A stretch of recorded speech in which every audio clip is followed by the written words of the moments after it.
Welcome to Techy Dialogue. Today, we're going to cover how to make 2 columns in Google Docs, step by step. If you find these tutorials helpful, don't forget to subscribe to our channel for more tips and tricks. First, open the Google Docs document where you want to create 2 columns. Next, select the text that you want to format into columns on the documents. Then, click on the Format menu located in the menu bar at the top of your screen.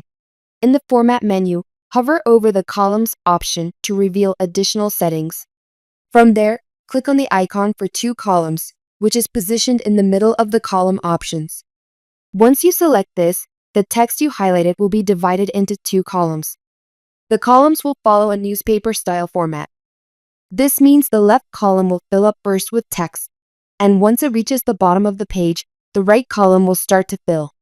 If your text isn't long enough to span both columns, the right column will remain empty. And that's how you can, with ease, make 2 columns in Google Docs.